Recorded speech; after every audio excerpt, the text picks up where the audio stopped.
There have been some people complaining about one specific trophy, which admittedly is difficult, and I imagine it's going to be a make or break trophy for a lot of people with this game. So actually, let's talk about that now.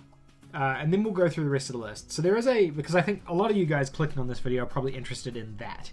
So there's a trophy in this game called Infallible, and that's for winning 5 episodes in a row. The way Fall Guys works is it's this essentially obstacle course type game. They pitch it as like a game show, essentially. So you're playing as this character and you have to make your way through this series of obstacles.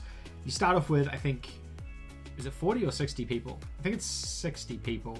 And then every time you finish a round, essentially, it narrows it down. It eliminates people, and then you'll progress to the next round if you're in the top category, I suppose. If you finish in the top 20 or in the top 10 or whatever it may be as you progress. Each of those rounds like culminates in an episode. The final episode is you trying to get a crown. If you are successful and you grab the crown first, you win the episode and then you've won that round. Now this trophy in particular is for winning 5 episodes in a go. That means you have to finish 5, well, I don't even know how many rounds that is. That's like 1, 2, 3, maybe it's like 6 rounds per episode or 5 rounds per episode, and then you have to do that 5 times essentially. It is hard. Like, it's a hard trophy to earn, and I don't doubt that. I think there's definitely a few things to it. There's a bit of skill to it, learning how the game works, understanding the minigames, being good at the minigames. That is one element to it. There is definitely an element of luck to it as well. I think getting put on a good team is one thing. There's a lot of team-based games in this game, and those could potentially just be a killer for you if you're trying to go for this trophy. And also just getting luck in terms of how some of the RNG with the game works, you know, whether it's when you're running towards the doors, making sure that you are lucky enough to hit all the doors that are real and not fake. So there's a number of things with this trophy that I can understand why they're frustrating for people. Now, that doesn't necessarily mean that there's anything wrong with that. You know, having a difficult trophy in a game isn't a bad thing. I understand the frustration that people have because they think they should be able to earn it. However, you do have every opportunity to earn this trophy. It is there and it is available for you to earn. It's just a super challenging trophy. And I don't necessarily think there's anything wrong with that. You know, we all know that not all platinum trophies or not all trophies are equal at this point. You know, you play a couple of 100 hours of The Witcher to get a platinum there, or you could play 10 minutes of a Radalika game and get a platinum there.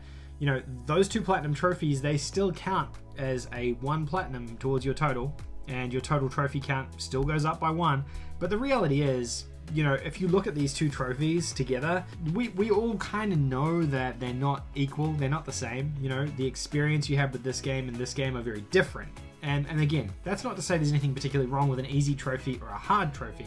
I think they both have a place, and I think people are entitled to play whatever they want to play and enjoy whatever they want. And I personally fit into both camps. Sometimes I love going for a hard plat, sometimes I love going for an easy plat. So, you know, I kind of see it from both sides. In terms of this one, the RNG element, like the randomness of it, is a little bit frustrating. When I played this game this morning, I played for a couple of hours, and I kept losing because of the team-based games, so I can understand the frustration that people are having there with that. So, you know, I do kind of get it a little bit, but on the same vein, you know, the developers are entitled to put whatever kind of difficulty or whatever trophies they want in a game. You're not necessarily entitled to just be given it. Like, you don't deserve to just have it given to you because it's too hard or it's too random or whatever it may be. And you're entitled to your own opinion on that as well. I think the devs are entitled to do whatever they want. And as far as I'm concerned, I think it's probably okay. I don't see a massive issue with it. Obviously, people don't like it. Like, the reality is I'll probably never get this platinum trophy, but that's also fine because there's like another 3,000 platinum trophies that I could potentially be earning. So, you know, maybe it's just that not every plat is for every person. I don't know. I'm not trying to be controversial about it. I just want to sort of lay down my 2 cents as a trophy hunter and where I sit. You know, I've got a couple of 100 platinums. Some of those easy, some of those are hard. You know, whatever it may be. Power to you if you are going for this, because I do think it is challenging. However, on saying that as well, if you look on PSN profiles here, you can see that 0.9% of people have already earned it. So let's click on that and see how many people that is.